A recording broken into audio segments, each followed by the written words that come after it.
ఎల్లుండిలోపు print చేయడానికి సిద్ధపడుతున్నాం, అన్నీ ఇస్తున్నాను. అందులో ఈ పద్యం తప్పక రాస్తాను, చదువుకోండి. ఎన్నాళ్ళు ఈ సంసారంలో ఉంటూనే ఉంటాం, అవేం వదలమంటల్లా. కనీసం ఈ కాసేపు అయినా విడిచిపెట్టకపోతే ఎలాగండి? ఆ తర్వాత ఎలాగో ఇంట్లోనే పడి ఉంటాంగా, పొద్దు నుంచి సాయంకాలం దాకా ఆ సీరియల్స్ వాటిల్లో పడి మాయదారి బంధాల్లో పడి సాయంకాలం కాగానే పుణుకులు వేయించుకుంటూ చల్లబజ్జీలు వేయించుకుంటూ తింటూ ఉంటే, ఈ పురాణాలు మానేస్తే సంసార వ్యామోహంలో పడితే అప్పుడు యముడు మనల్ని చల్ల పుణుకుల్లో వేయించడు. సాయంకాలం పూట బజ్జీలాగా అక్కడ బడ్డీ కొట్ల దగ్గర వేగుతున్న బజ్జీల రూపంలో మిమ్మల్ని ఊహించుకోండి. రేపు పొద్దున కుంభీపాకంలో ఇదే పరిస్థితి. అంటే నేను మీలాంటి జ్ఞానుల గురించి చెప్పట్లేదు, మీరు ఎలాగో వింటున్నారు. ఇంట్లో కూర్చునే అజ్ఞానుల గురించి వాళ్ళని లాక్కురండి, ఇంకా తీసుకురండి కొంతమందిని, వాళ్ళు బాగుపడతారు. అందుకని మనం ఏం చెయ్యాలి? ఈ దేహం ఒక కారాగృహం, ఇందులోంచి జీవుణ్ణి విముక్తి చెయ్యాలి, కైవల్యం ఇవ్వాలనుకుని మోహము తెగగోసి ఈ సంసారంలో మనవాళ్ళు అనుకున్న వాళ్ళ మీద, ఆస్తుల మీద ఉన్న మోహాన్ని, ప్రేమని, బంధాన్ని తెగగొయ్యండి. తెగగొయ్యడం అంటే అర్థమైందా? కేవలం ఊరికే అందులోంచి బయటపడండి అనలా, పేకని కోసినట్టుగా ఆనపాదుకున్నటువంటి ఆనపకాయని చాకుతో కోస్తారు చూసారా, అలా తెగగొయ్యండి అన్నాడు ఆయన. ఆలావూరివ, ఆలావు అంటే ఆనపకాయ. ఆనపకాయని కత్తితో అలా కొయ్యగానే టక్కన కాయ చేతిలోకి వచ్చేస్తుంది. అలాగే కైవల్యం అనే కాయ కావాలంటే నీ బంధమును పాదు నుంచి కోసేయాలి. పాదుకున్నటువంటి కాయ కొయ్యాలంటే ఆ తొడిమను లాగాలి కదా. అలాగే మన దగ్గర మోహం ఒకటి ఉన్నది, ఆ మోహమును తెగగొయ్యి, పూర్తిగా కొయ్యి, మళ్ళీ సగం సగం కొయ్యకు, వేళ్లాడుతూ ఉంటే ఉపయోగం లేదు. దాన్ని తెగగోసి సిద్ధమునివర్తనుడవై ఒక మహామునిలాగా మౌనముగా సెల్ ఫోన్లు కట్టేసి భగవత్ కథ వినాలి. అలాంటి వాడున్నాడే, గేహము వెలువడు నరుడు ఇల్లు విడిచిపెట్టి తీర్థయాత్రల వెంట, గురువుల వెంట, పురాణాల వెంట పడేటటువంటి నరుడు ఉత్సాహముతో చెందు ముక్తి సంపదననగా, అప్పుడు వాడు ఉత్సాహంతో మోక్షం పొందుతాడు. ఇంతకంటే ఈ పద్యానికి నేను అర్థం చెప్పాలి అసలు, మళ్ళీ అందరూ కూడా వినండి. దేహము కారా గేహము, మోహము తెగగోసి సిద్ధ మునివర్తనుడై, గేహము వెలువడు, గేహం అంటే ఇల్లు, మీ ఇల్లు ముందు వదిలిపెట్టేయండి అన్నాడు. అంతే. ఎప్పుడు ఇంట్లో కూర్చుని పొద్దున సాయంకాలం దాకా వంటలు చేసుకుంటూ, కాఫీలు తాగుతూ, వంట వార్పు కార్యక్రమాలు చూసుకుంటూ, అందులో పొద్దు నుంచి సాయంకాలం దాకా భయంకరమైన సీరియల్స్ వస్తాయి. అత్తా కోడళ్ళు అలా కొట్టుకుంటున్నట్టుగా ఈ ప్రపంచంలో ఎవరూ చూపించలేరు సీరియల్స్ చూపించినట్టుగా. నిజంగా మీ ఇళ్లలో అలా కొట్టుకుంటున్నారా? అత్తవా, పెంట మీద చెత్తవా, దుత్తవా అని కోడలు తిట్టడమా, ఓసి దౌర్భాగ్యరాలు అని కోడలు తిట్టడమా, విలన్స్ తయారు చేస్తున్నారు. ఆడవాళ్ళంటే చాలా ఉత్తమ స్త్రీలు మన దేశంలో, వీళ్ళని కావాలని అందులో లేడీ విలన్స్ని తయారు చేసి వాళ్లలో యుద్ధం పెట్టి అత్తా కోడళ్ళ మధ్యలో తగాదా పెట్టేస్తున్న భయంకరమైన శత్రువులు ఈ సీరియల్స్. వాటిని విడిచిపెట్టండి. విడిచిపెట్టాలంటే ఆ ఇల్లు విడిచి బయటికి రావాలి. విడిచి మళ్ళీ ఎక్కడికి రావాలి? సినిమాల కోసం కాదు. మళ్ళీ అలా చెప్పాం కదా అని సాయంకాలం ఎప్పుడు అవుతుందా, దెబ్బగుఠ, దొంగల ముఠ, కబాలి, ఇవన్నీ ఏదో ఎప్పుడు వీలున్నప్పుడు చూస్తాం. కానీ ఎక్కువగా వీలున్నంత వరకు ఉత్సాహంతో మోక్ష సంపద పొందడానికి ఇక్కడికి రావాలి. ఈ పీఠానికి, శృంగేరి పీఠానికి వచ్చి ఎవరో ఒక మహానుభావులు ఎప్పుడో ఒకప్పుడు ఇక్కడ పురాణాలు చెబుతూనే ఉంటారు కనుక ఆ మహాత్ముల సారమును స్వీకరించి మోక్షం పొందాలి. అందరూ మళ్ళీ చెప్పండి ఈ శ్లోకం. దేహము కారాగేహము, మోహము తెగగోసి సిద్ధ మునివర్తనుడై, గేహము వెలువడు నరుడు ఉత్సాహముతో చెందు ముక్తి సంపదననగా, మోక్షమనే సంపదని పొందుతామట. అంత గొప్ప పద్యం అన్నమాట. అందుకే 1-2 సార్లు చెప్పిస్తున్నాను. ఇది వినగైనా మనసు మారుతుంది. ఇది విన్నాక కూడా నేను ఇంటికి ఎడతానండి, మా ఇంటి దగ్గర పాయసం ఉందండి అనుకున్నవాడి బతుకు అలా పానివన్నాడు ఆయన. అంత విచిత్రమైన బంధంలో నుంచి నన్ను బయట పారవేయి. నేను కూడా ఈ సంసారం అనే వ్యామోహంలో పడ్డా.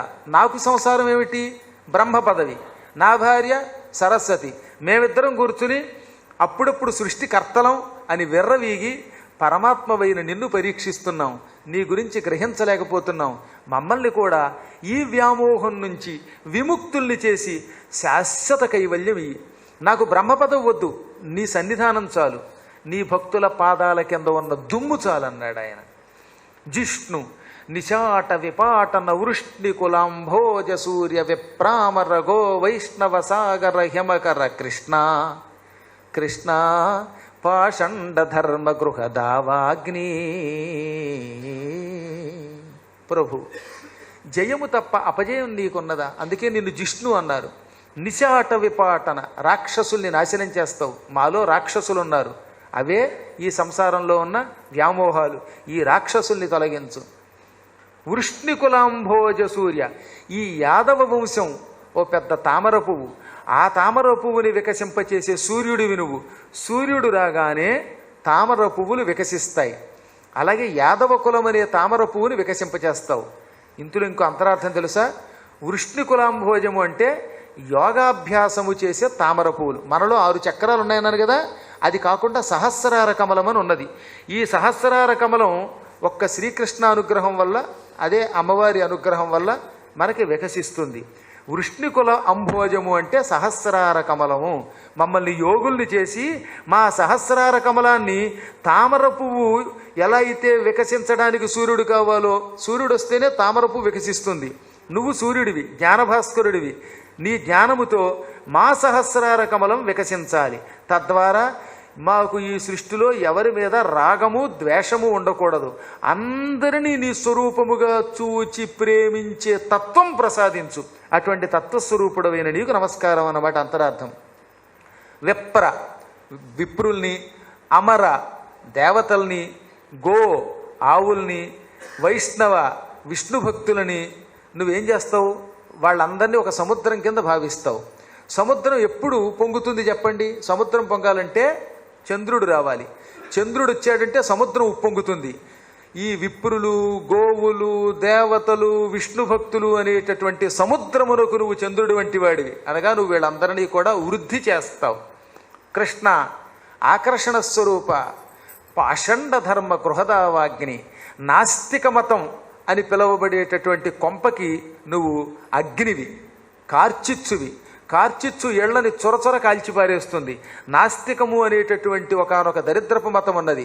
ఆ నాస్తికవాదాన్ని తగలబెట్టే అగ్నిస్వరూపా నీకు నమస్కారము అని పరిపరి విధాలుగా ప్రార్థించి, ఆ తర్వాత పిల్లల్ని అందరినీ దూడల్ని అక్కడ చేర్చి, కృష్ణ కృష్ణ వదలలేను, అయినా కర్తవ్యం ఒకటి ఉన్నది కనుక నీ ఆజ్ఞని ఉల్లంఘించలేక వెడుతున్నాను అని మళ్ళీ మళ్ళీ కన్నీళ్లు పెట్టుకుంటూ అదృశ్యమైపోయాడు బ్రహ్మగారు. అప్పటికి పిల్లలకి ఏడాది పాటు నిద్రపోయారు కదా వాళ్ళు. అప్పుడే మెలకువ తెచ్చుకున్న వాళ్ళకి ఏం తెలియదు పాపం. ఈ ఏడాది గడిచినట్టుగా 1 ఇయర్ వాళ్ళకి జీవితం అంతా నిద్రలో గడిచింది టండోయ్. ఆ సంవత్సర కాలం ఏ పనులు చేయకుండా సుఖంగా కొండగుహలో నిద్రపోయారు. ఇప్పుడు వాళ్ళు యథాప్రకారంగా పిల్లలు అన్నం తింటున్న వాళ్ళు అన్నం తింటున్నట్టే ఉన్నారు, దూడలు దూడల కిందే ఉన్నాయి. కృష్ణుడి దూడలను తీసుకుని అన్నం తింటున్న పిల్లల దగ్గరకు వచ్చాడు. పిల్లలు ఏమనుకుంటున్నారు? కృష్ణుడు ఇందాక దూడలు తప్పిపోయాయి కదా, వెతకడానికి వెళ్ళి తీసుకొస్తున్నాడు అనుకుంటున్నారట. అంతేగాని ఈ ఏడాది నిద్రపోయిన విషయం తెలియదు. ఎంత మాయ! అందువల్ల ఆ మాయలో పడి అన్నం తింటున్న వాళ్ళు, కృష్ణ వచ్చేసావా? చెలికాడా చనుదెల్చితే, మిత్రమా వచ్చావా? నువ్వు లేకపోతే చద్దన్నం తినలేకపోయాం, పెరుగన్నం కూడా నువ్వు లేకపోతే రుచిగా లేదు. నువ్వు ఉంటే పుల్లగా ఉన్నటువంటి పెరుగు కూడా రుచిగా ఉంటుంది ఏమిటయ్యా? అదే నువ్వు లేకపోతే కమ్మగా ఉన్న పెరుగు కూడా పుల్లగా ఉంటుంది. అంతా నీ మహిమ, దా దా అనగానే ఆయన చిరునవ్వు నవ్వుతూ ఏమీ ఎరగనట్టుగా అసలు ఆ విషయం వాళ్ళకి చెప్పకుండా దూడల్ని పక్కకే విడిచిపెట్టి మళ్ళీ వాళ్ళ మధ్యలో కూర్చుని కాసేపు ఆ యాగభోక్త దేవతలు తెల్లబోతూ ఉండగా సద్దన్నం తిన్నాడు, పెరుగన్నం ముద్ద తిన్నాడు. వాళ్ళకి ఈ విషయం తెలియదు కదా, అందుకని ఇంకా సాయంకాలం ఇంటికి వెళ్ళిపోదామే. అవును కృష్ణ, పొద్దున్నే కదా నువ్వు పావును చంపావు, ఆ పాము అలా ఎండిపోయింది ఏమిటి? ఏడాది క్రితం చచ్చిపోయినట్టు అన్నారట పిల్లలు. ఏడాది పాటు ఎండకెండి వానకి తడిసి ఆ పాము కళేబరం కొండలాగా ఎండిపోయి ఉంటే ఆ విషయం తెలియని వీళ్ళు పొద్దుట మన కృష్ణుడు పావును చంపాడు, అదేమిటో మరి ఎండ ఎంత ఎక్కువ వేసిందో, ఎంత ఎక్కువ కాసిందో ఎండ, అప్పుడే పాము ఇలా ఎండిపోయింది, కాలం మారిపోయింది, కలియుగం వచ్చేస్తుందేమో అనుకున్నారట. అనుకుని ఇంక ఇంటికి బయలుదేరారు. అప్పుడు కృష్ణుడు అక్కడ ఉన్నటువంటి దండలు, రకరకాల అడవిలో ఉన్న పూలతో ఆకులతో తయారు చేసిన దండలు పిల్లల మెడలో వేస్తుంటే ఆ దండలన్నీ వేసుకుని ఇంటికి బయలుదేరాడు పిల్లలతో కలిసి వేణు ఊదుకుంటూ. ప్రసూన పింఛమాలికా ప్రభా విచిత్రితాంగుడున్ ప్రసిద్ధ శృంగ వేణునాథ పాశబద్ధ లోకుడున్ ప్రసన్న గోప బాలగీత బాహు వీర్యుడయ్యు ఉల్లసించి ఏగె గోపకుల్ చలంగి చోడమందకును. ఆయన ఆ సమయంలో ప్రసన్న వదనంతో ఉన్నాడు. ప్రసూన పింఛమాలిక, ఓ పక్కనేమో మెడలో పువ్వులు దండలు, నెత్తి మీద పింఛం, ఆ పింఛం చుట్టూతా కూడా మళ్ళీ కొప్పు చుట్టూ కూడా పూలదండ గుచ్చాడు. ముఖమంతా కోటి సూర్యుల కాంతితో చంద్ర సుశీతలత్వంతో వెలిగిపోతోంది. ముఖంలోంచి సూర్యకాంతి, అందులోంచి వేడి కాకుండా చల్లదనం, ప్రసన్నత్వం. అలాంటి ముఖంతో చేతిలో ఉన్న కొమ్ముబోర ఊదుతూ, పిల్లన గురోవి ఊదుతూ, పాటలు పాడుతూ, కూడా ఉన్న పిల్లలు కృష్ణ కృష్ణ కృష్ణ అని నిరంతరం కృష్ణనామస్మరణ చేస్తూ ఉండగా, చప్పట్లు కొడుతూ ఉత్సాహంతో ఎగిరి గంతులేస్తూ ఉండగా, పాటలు పాడుతూ ఉండగా వారందరితో కలిసి శ్రీకృష్ణుడు అత్యంత పవిత్రమైన బృందావనంలో ఉన్న తన గృహానికి వేయించేశాడు. ఆ సమయంలో ముఖం ఎంత వెలిగిపోతుందో, పువ్వులు అలాగే వెలిగిపోతున్నాయి, కరుణారసము బయటకు వస్తూనే ఉన్నది, దూడలు ఆనందంతో ఉత్సాహంతో ఎగిరి గంతులేస్తూ ఉన్నాయి. శ్రీకృష్ణ పరమాత్ముడు తన యొక్క చూపులతో, చూపులనే పాశముతో అందరినీ బంధించేశాట. ఆయన చూశాడు, అందరూ బొట్లో పడిపోతున్నారు. ఆ చూపులు ఎలా ఉన్నాయి? ప్రేమ అనే పాశంతో కృష్ణుడు అందరినీ కట్టి పారేస్తున్నాడా అన్నట్టుగా ఉన్నదన్నమాట. ప్రేమతో బంధించగలరండి ఎవరినైనా, కోపంతో బంధించలేంగా. ఆ ప్రేమతో అందరినీ బంధించుకుంటూ పెడుతున్నట్ట. అందుకే పాశబద్ధ లోకుడు, పాశముతో లోకాన్ని కట్టాట.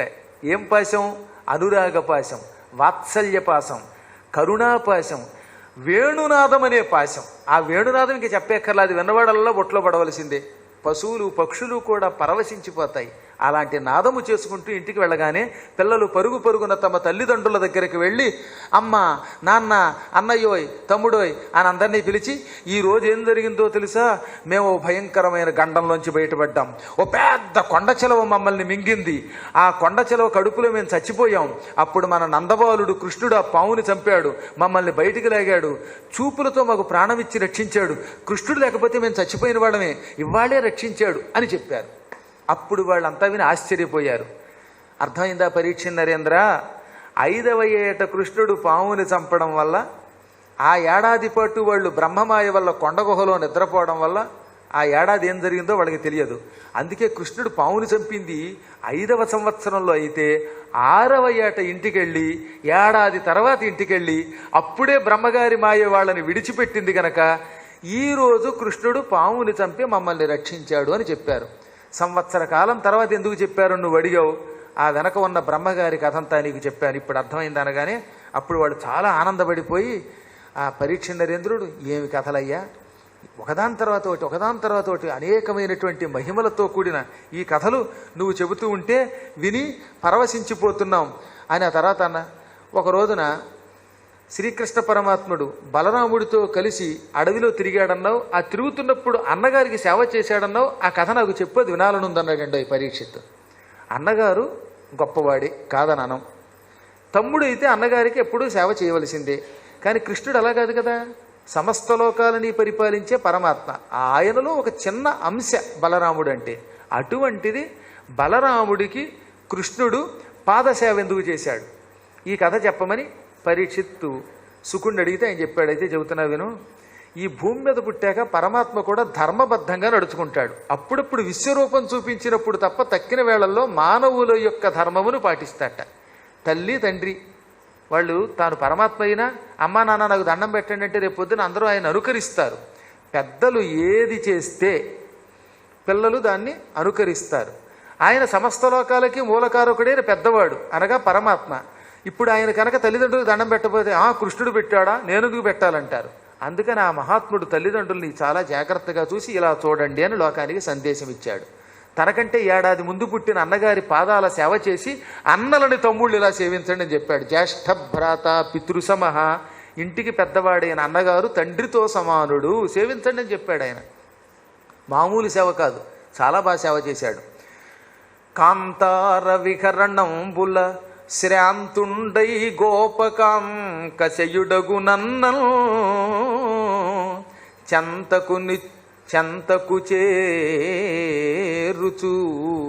చెంతకు చేరుచు తాను నిరంతర కర చరణ మరిశనాదుల నధిప. శ్రీకృష్ణుడు అన్నగారితో కలిసి అడవిలో తిరగడానికి వెళ్ళాట. పిల్లలందరూ వెనక ముందు వస్తున్నారు, కాసేపు పరిగెత్తారు. ఆ పరిగెత్తడంలో అన్నగారికి అలసట వచ్చిందిట. నిజానికి బలరాముడికి అలసట వస్తే ఈ లోకంలో ఒక్కళ్ళం బతకం. ఎందుకో తెలుసా? అలసట లేకుండా నిరంతరం తన 1000 పడగల మీద భూమిని మోస్తున్నాడండి ఆయన. 1000 పడగల మీద నిరంతరం భూమిని మోస్తున్న ఆయన ఒక్కసారి ఎప్పుడైనా కొంచెం ఇలా కదిపాడా భూమి, అదే భూకంపం అంటే. భూకంపం ఎందుకు వస్తుందో తెలుసా? భవిష్య పురాణంలో చెప్పారు. భూమికంపం ఎందుకు వస్తుందో తెలుసుకోండి. ఆయన మనం విపరీతంగా పాపాలు చేసేస్తే, ఆయన చూడలేనంత పాపాలు చేస్తే, ఆదిశేషుడు కూడా తట్టుకోలేని అన్ని పాపాలు చేస్తే, అప్పుడు ఆదిశేషుడు కోపంతో కొంచెం తల ఇలా కదిలిస్తాడు. చాలా కొంచెం క్లుప్తముగా రవ్వంత కదిలిస్తాడు. అలా కదలగానే భూమి కదులుతుంది. ఆ కదిలితే ఇన్నేసి లోకాలు కిందకి వెళ్ళిపోతున్నాయి. పిసరికే లోకానికి భూకంపం వస్తే ఆయన నిజంగా ఆగ్రహించి ఇలా అన్నాడా, ఇక భూమి ఉంటుందిటండి. కానీ ఎప్పుడో కానీ చేయడు ఆయన. అలా చేస్తే మొత్తం భూమి నాశనం కాకుండా చేస్తాడట. ఎలా చేస్తాడో తెలుసా? తల కంపించడం. ఉదాహరణకి ఒక చోట పాపాత్ములు చేరారనుకుంది, ఏ పాకిస్తాన్లోనో, ఆ కాస్త ప్రాంతంలోనే భూకంపం వచ్చేలా చేస్తాడు. ఆ కాస్త చోటే భూమిని ఇలా కదుపుతాడట. అందువల్లే భూకంపం వచ్చింది అంటే తెలియకుండానే మనం ఏవో దోషములు చేస్తున్నాం అని అర్థం. అందువల్ల మనం అలాంటి పాపములు చేయకుండా నిరంతరం లోక సంరక్షణ కోసం, ధర్మ సంస్థాపన కోసం ధర్మాన్ని వీలున్నంత వరకు పాటించాలి. గోవుల్ని పూజించడం, మహాత్ముల సేవ చేయటం, పురాణ గాథలు వినడం, వేదముల మీద నమ్మకం పెంచుకోవడం, ఇలాంటి పవిత్ర కార్యక్రమాలు చేయాలి. పెద్దలు చెప్పారు చెయ్యాలి. పుష్కరంలో స్నానం చెయ్యండి పుణ్యం, అంతే, ఇక నమ్మాలి. దీనికి ఇక్కడ మాత్రం తర్కాలు చేయకూడదట, అవిశ్వాసం చూపించకూడదు, దానికి ప్రమాణం అడగకూడదు. ప్రమాణం ఎలా అడుగుతావు? తల్లి నాయన వీడు మీ నాన్నరా అని చెబితే అది నమ్మాలి, అంతేగాని తల్లిని నమ్మనంటాడు ఎవడన్నా మూర్ఖుడు. ఈ శాస్త్రములు తల్లుల వంటివి అని చెప్పారండి పెద్దలు. నీ తల్లిని ఎలా విశ్వసిస్తున్నావో శాస్త్రముల ఎడ అలా విశ్వాసముతో ఉండు. శాస్త్రములను విశ్వసించని దుర్మార్గుడు తల్లిని అనుమానించే పరమ నికృష్టుట. వేశ్యాపుత్రుడు కూడా తల్లిని అవమానించడండోయ్. అటువంటిది వాళ్ళు మనం మన శాస్త్రాలను అవమానిస్తున్నామంటే, నమ్మడం లేదంటే మనం ఎంత నీచులమో ఆలోచించండి అన్నాడు వేదవ్యాసుల వారు. అలా ఎప్పుడు అలసట లేకుండా నిరంతరం నెత్తి మీద 1000 పడగల మీద భూమిని మోసే పరమాత్ముడు బలరాముడు కావాలని ఆట్లాడి వెనక్కి ముందుకి పరిగెత్తి అలిసిపోయానని, పిల్లలరా అలిసిపోయాను, ఎవరన్నా నన్ను కాసేపు పడుకొనిస్తారా అంటే ఏం చేయమంటావు బలరామ అన్నారు పిల్లలు. మీరు కింద కూర్చుంటే మీ తొడ మీద తలబెట్టి నిద్రపోతాను అన్నట్టు బలరాముడు. కాస్త మీరు ఎవరన్నా సరే మనలో పురాణాలు వింటున్నప్పుడు కుర్చీలో నిద్రపోతున్న వాళ్ళకి అలా కాస్త తొడ చూపించండారా, వాళ్ళు కూడా హాయిగా బలరాముడిలో సుఖంగా నిద్రపోతారు. పాపం పక్కకు పడిపోతూ తలకాయలు వాలిపోతూ ఉంటాయి. అప్పుడప్పుడు ఇంటి దగ్గర అలిసిపోయి వస్తారు కదా పాపం, పగలంతా ఎన్నో పనులు ఉంటాయి, మరి అందరికీ తప్పదులండి.